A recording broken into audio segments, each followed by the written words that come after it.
Welcome to Midway Minute, everybody. I'm Scott Koral. He is Kevin Kaduk, and it's the NBA trade deadline edition of Midway Minute. Just remember, please hit the subscribe button if you're watching us here on YouTube, and also head to the website, subscribe.midwayminute.win, and sign up to get the newsletter. Get it every single weekday in your inbox. And let me tell you, there's a lot of good stories there. You will appreciate it, including what we have. I believe it's today. Jerry Markbright, the Chicago area former NFL referee, tells his stories and some of his greatest and maybe most infamous moments. So please go to midwayminute.win and sign up. You're going to want it. You're also going to want to watch this because I don't know if you guys know this, but Vucevic means wolf. So there's a wolf on Wall Street. We have a wolf on Madison Street. Kevin, your thoughts about the Bulls picking up Nikola Vucevic from the Orlando Magic? Okay, so in this morning's newsletter, I really felt like the Bulls were not going to do anything. Well, not nothing, but I didn't really feel like they were going to take the next step as a franchise because, look, they're 19 and 24. They haven't been playing well. I didn't think that Arturas Karnisovas was going to give up the draft capital, but he just, shocked the world. And I honestly think that this kind of ranks as a steal because you give up Wendell Carter, you have Otto Porter, and they give up protected first-round draft picks for a guy who is 30 years old, right now ranks 14th in player efficiency rating, is having a career year. You pair him with Zach LaVine, and suddenly we're looking at a possible run at a playoff spot.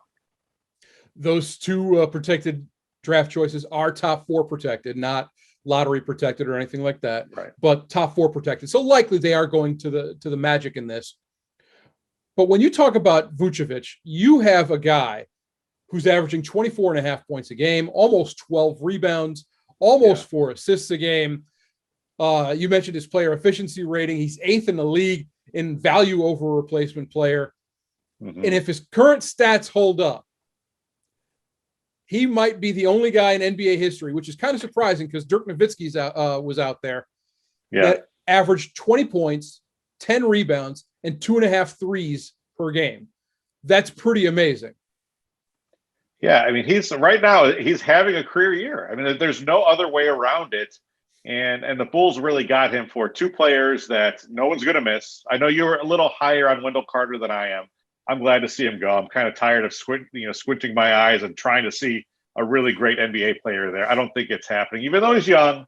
Otto Porter obviously was overpaid, couldn't stay on the floor. So I think it's great. It's just a great move. And I don't want to say that Karnisovas went out and got his Nikola Jokic because they still are different players. Obviously, Jokic, I think, is a little bit a better defender, but this is Karnisovas' team. He took two of the big moves from the last administration, two of the last big moves from the last administration, right. Threw them out the door, and now he's remaking the team as he sees fit. He's been in the job for just about a year, and Bulls fans are optimistic right now. I think after the Eloy Jimenez injury, they might be the most optimistic bunch in the city, and I think rightfully so. And let's not forget that Mark Eversley did a lot of the work here because he is the GM. Karnisovas was the guy who puts his stamp on it, but Mark Eversley has done an excellent job as GM so far. The first big move that he made was hiring Billy Donovan. And I think that was probably the best thing that could have ever happened for this team.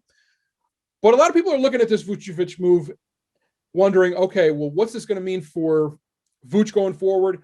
And what's this going to mean for Zach LaVine going forward? Mm-hmm. What is it going to mean for Zach LaVine?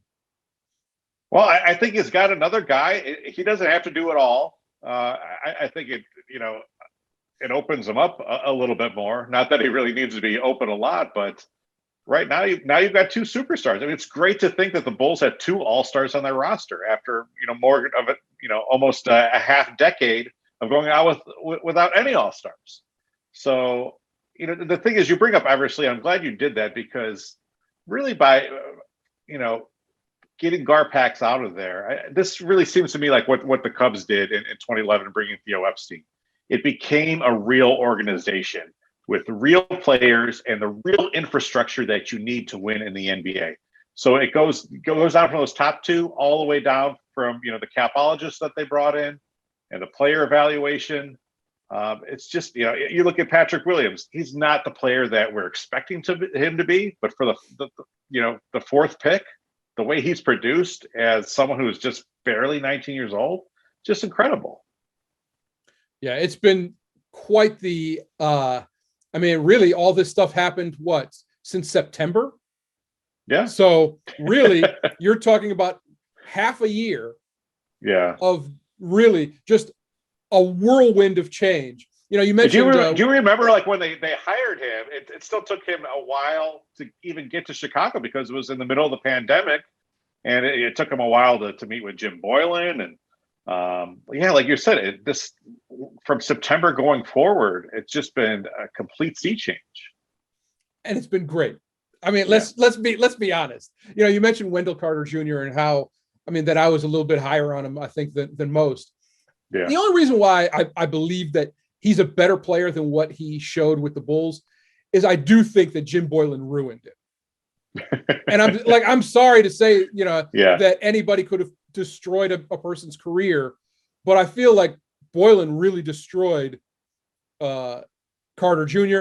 I think Markkanen is starting to come back, but he's still injury prone. Boylan did a lot of damage to the guys that are still on this team. And it's nice to see guys like Levine start to grow from all that and Markkanen start balling out and things like that. But the Bulls didn't finish with the Vucevic deal. I'm sorry, the Wolf of Madison Street deal. They ended up trading to beef up their bench. They traded Daniel Gafford and Chandler Hutchison to Washington to go get Mo Wagner and Troy Brown Jr. And then decided, let's look at Mo Wagner. He's kind of like, a Daniel Tice of the Celtics. He's a good, nice physical player. Hey, why not go get Daniel Tice? And so the Bulls created more work for you for these great graphics that you're doing. So exactly. But you're happy to do it to get a player like Daniel Tice, who I think is obviously a better defender than Mo. And I think the Bulls need that snarl down there. I think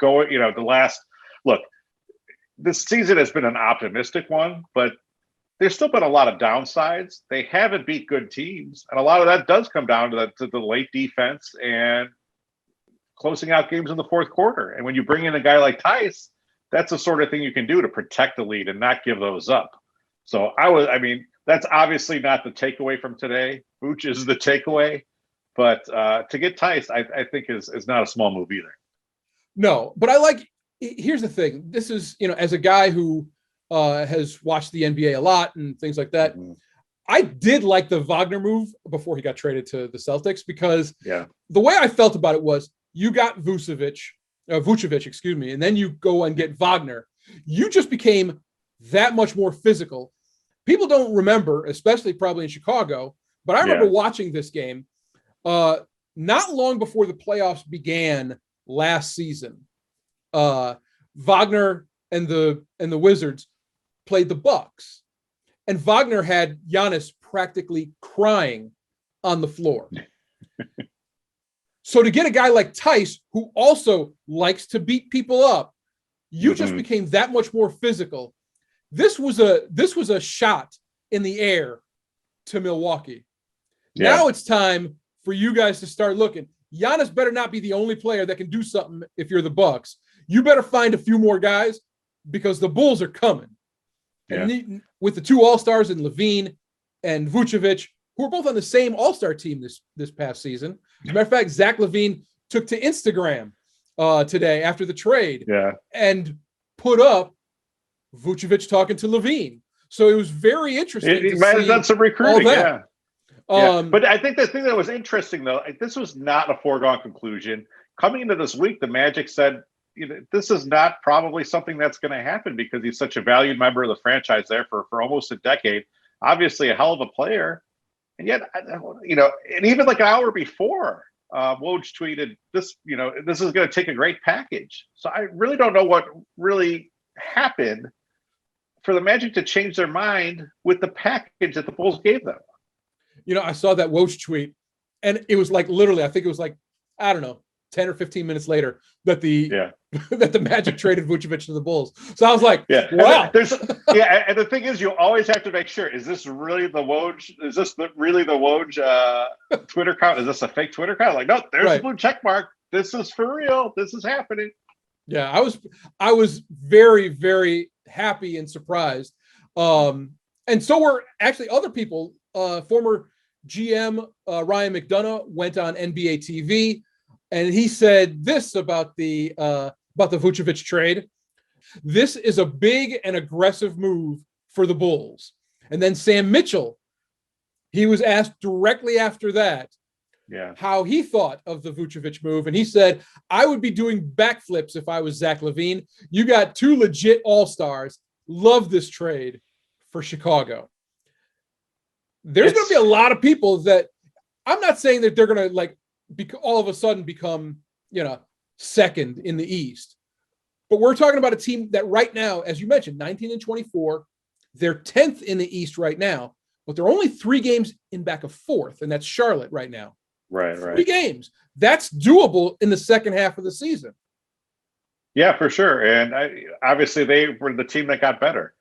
Scott, here's the thing that kind of really, gets me about this whole thing. It's strange to hear nice things being said about the Bulls after they were a punchline, again, for a half a decade or more. Right now, we're dealing with a whole other squad of teams. The Bears have obviously been an embarrassment the past, obviously for a long time, but specifically the last week with the Andy Dalton signing. The White Sox front office is taking a beating for not getting any insurance on that lineup to protect against something like that just happened to Eloy. The Cubs front office is dealing with its own pivots, Blackhawks front office. So right now, the Bulls are just getting these accolades, and it almost feels strange. But one question I had for you, though, Scott, was, are you surprised? Well, I guess we'll probably talk about this as well with Lonzo, but are you surprised that Markkanen is still a member of the Bulls here after 3 p.m.? I think there were way too many rumors about the Bulls trading Markkanen and a possible first to New Orleans for Lonzo Ball. And I don't see how it fits. If you look like Lonzo Ball would fit in with the Bulls, you'd actually get a point guard that, you'd want to put out there. But let's look at Lauri Markkanen, and this is nothing against Markkanen. I like the kid. I think he's a nice player. Mm-hmm. But if you're the Pelicans, how does Markkanen fit? You have Zion starting at the 4. You have Jackson Hayes playing extremely well at the 5. Where are you going to put him? Zion's not playing the 3. I think Markkanen and Ball both had expiring contracts, correct? So you're basically going for the draft pick there. And if the Pelicans were thinking, okay, we're not going to pay Ball when his deal comes up, let's just do this. Apparently it didn't work out. It didn't work out for anyone because Lonzo didn't go anywhere. So true. Markkanen, I don't see where he fits into this whole thing. I think I'm a little bit more with Markkanen like you were with Carter, where it's like I wanted to see something there. And he obviously had a great debut with the Bulls, but again, the Jim Boylan effect. But going forward, it's hard to see him signing a deal with the Bulls, and it's kind of hard to actually see where he fits in with Billy Donovan and the front office's game plan going forward. I think Markkanen was supposed to be what Vucevic is, a guy who can play the pick and pop. Yeah. And Vucevic, I don't know if you knew this, but Vucevic is actually leading the NBA in pick and pop situations, like pick and pop scoring, by a wide margin. So this is not something that is, I guess, not shocking, but also at the same time, Vooch really fits in with what Billy Donovan wants to do. And he can rebound. You're talking about a guy who has an effective shooting field goal percentage of 55% in catch and shoot situations, 61% finishing around the rim. He's 49% going one-on-one in the post. This is a guy who can finish. This is a guy who can shoot, who can play. He's tough. He's not going to sit. He plays every night. He goes out there. He's a workman. He has a very workman-like attitude. Yeah. That's what you want out of every single Bull. And if you look at it, you think about like all the guys that are valued with this team. Vucevic falls in line with Garrett Temple and Thad Young. Those are two guys that exemplify the same kind of attitude. Granted, they've got a nice veteran core now, and Vuce is the anchor of that veteran wing now. That's great. They're still going to have problems handling and distributing the ball without ball coming here. What happens there? Yes, but I think you use Satoransky more. I think it's good to have Kobe on the bench. I don't think you want to have him going up against, and like I said, this is nothing against any player on the Bulls right now, but I just don't think, like, if you have a great point guard defender, De'Aaron Fox, Bradley Beal's a very good defender. You got a great Drew Holiday. I'll even put him in there. You have great defenders as a point guard. You don't want Kobe out there going up against those guys because they'll pick his pocket in a second. You need him coming off the bench. Satoransky's very efficient. He may not be the scorer that you need, but he doesn't commit a whole lot of turnovers either. And that's the thing that right now this team needs. Very efficient players. Vucevic fits that mold. Some people might say that, Zach LaVine is, granted, he is averaging the most turnovers that he's ever averaged with the Bulls.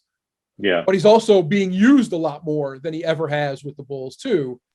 Mm-hmm. So, this is, I think, going to help having Satoransky with LaVine and putting Kobe on the bench and letting him come in and just be that explosive scorer that he's already shown himself to be. Yeah, it definitely should be interesting. Now, the offseason, the thing that I like about this is we saw so many guys already come off the market. The expected free agent class wasn't, what we expected to be. So the front office just went out and said, look, we're going to go get our guy. And it's almost like, obviously quarterbacks don't grow on trees, but it's like the Bears could do something similarly, it would be great. But we're not going to try to hopefully win the lottery or strike gold at number 7 again, because that hasn't happened. They went out and got a package and got their guy. That hasn't happened in Chicago front offices in a long time. Compare that with the Bears, and the Bulls were able to do something that the Bears couldn't: take a big swing and connect. And fill their needs. Bears and execute on a plan. Wilson, and they didn't get him, so they had to suffer and basically go with. How about the fact, Scott, that there was no leaks on any of this? I love that. No leaks. No one knew it was coming. So many people thought that the Bulls weren't even, that it was Lonzo Ball or bust. And, or DeMar DeRozan, And so far, all it's been is Vucevic. And they just came in, swooped right in, and said, "Here, we're going to give you this. You just give us Vuce." And I want to say that Patrick Williams was somewhat of a surprise too. There wasn't any leaks on that. No. And really everything that the Karnisovas front office has been able to do with Eversley and the assistants there, they've been able to put together basically silently now a solid squad. Mm-hmm. I like what this regime is starting to do. I like where this team is going. They may not be able to get out of the first round of the East this year, but I think with a full off season behind them, they're going to be a contender in the East. Watch out. Barring injury, they're going to be a team to reckon with. I sure hope so. It's exciting to watch. I hope fans can get back into that building sometime soon, although it doesn't kind of seem like it with some of the numbers going up a little bit. It doesn't seem like they're increasing the indoor things, but yeah, hopefully by next fall, United Center will be a great place to be, great team to watch, team we can finally be proud of and talk about here on Midway Minute. So, hey, make sure you follow Midway Minute, the newsletter in your inbox for free every weekday morning. Sign up at subscribe.midwayminute.win. You can find that link in the info box down low, and we will be back talking a little bit about baseball. We got the draft coming up here on the YouTube channel, so make sure you subscribe on the YouTube as well. Scott, anything to add? Thank you, Arturas Karnisovas. Thank you, Mark Eversley. I'm your biggest fan. There. All right. Thanks.